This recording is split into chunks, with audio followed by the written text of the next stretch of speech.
Hello friends, welcome to Sugan's cookery. இன்றைக்கி நம்ம பார்க்க போகிறது ரொம்ப ஈஸியான, அதே சமயத்தில் ரொம்ப டேஸ்டியான சேமியா கிச்சடியை எப்படி 5 நிமிஷத்தில் ரொம்ப உதிரியாக ஹோட்டலில் செய்கிற மாதிரி செய்யலாம் அப்படிங்கிறது தான் இந்த வீடியோவில் பார்க்க போகிறோம். ஸோ வாங்க வீடியோக்குள்ளே போகலாம். நான் இன்றைக்கி கிச்சடி செய்கிறதுக்கு எடுத்துருக்கிறது பார்த்திங்கன்னா அனில் சேமியா 180 கிராம் பேக்கெட்டு தாங்க. ஃபஸ்ட்டு நம்ம சேமியாவை சின்ன பீசஸாக கை வச்சு நல்லா உடச்சிக்கணும். ஏன்னா பேக்கெட்டில் அப்படியே முட்டா போட்டு வச்சுருப்பாங்க. அதை அப்படியே நம்ம யூஸ் பண்ணும்போது உங்களோட கிச்சடி அங்கங்கே கட்டியாக ஆகிடும். அதனால் கை வச்சு நல்லா உதிர்த்துக்கோங்க. இப்போது ஒரு பேன் நல்லா சூடானதுக்கப்புறம் அதில் 2 டேபிள் ஸ்பூன் எண்ணெய் ஊற்றிக்கிறேன். எண்ணெய் நல்லா காஞ்சதுக்கப்புறம் அதில் தாளிப்புக்காக கொஞ்சமாக கடுகு, 1 டேபிள் ஸ்பூன் கடலைப்பருப்பு சேர்த்துட்டு இந்த கடலைப்பருப்பு நல்லா பொன்னிறமாக மாறுற வரைக்கும் நல்லா எண்ணெயில் வதக்கிக்கோங்க.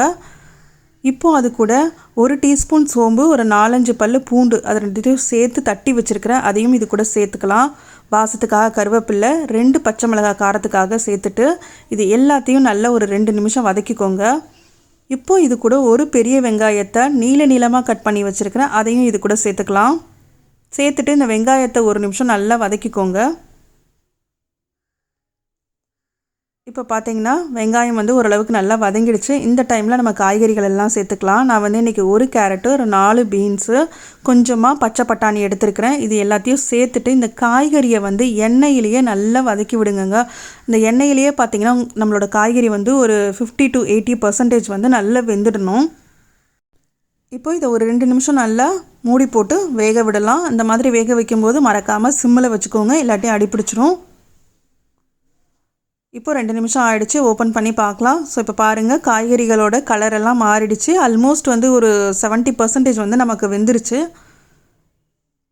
இது நல்லா ஒரு டைம் நல்லா கிளறி விட்டுட்டு இது கூட தக்காளி சேர்த்துக்கலாம். உங்களுக்கு புளிப்பு அதிகமாக வேணும் அப்படின்னா ஒரு 2 தக்காளி சேர்த்துக்கோங்க. நான் இன்றைக்கி 1 தக்காளி தான் சேர்க்குறேன். சேர்த்துட்டு இது கூடவே கொஞ்சமாக உப்பு, மஞ்சள் தூள் எல்லாம் சேர்த்து தக்காளி நல்லா குழையிற அளவுக்கு வதக்கிக்கோங்க.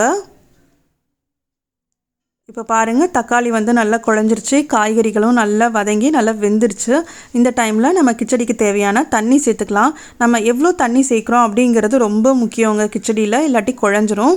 ஸோ நான் இன்றைக்கி 180 கிராம் பேக்கெட் எடுத்துருக்கிறேன். ப்ளஸ் கொஞ்சம் காய்கறி எல்லாம் சேர்த்துருக்கேன். அப்படிங்கிறதுனால ஒரு 220 ml தண்ணி ஊற்றிக்கிறேன்.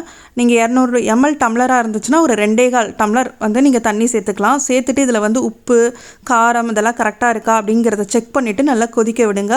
ஸோ இப்போ பாருங்கள், நல்லா கொதி வந்துருச்சு. இந்த டைமில் நம்ம உடச்சி வச்சுருக்கிற சேமியாவை 2 பேட்சஸாக சேர்க்க போகிறோம். ஃபஸ்ட்டு கொஞ்சம் சேமியா சேர்த்துட்டு நல்லா மிக்ஸ் பண்ணிக்கோங்க.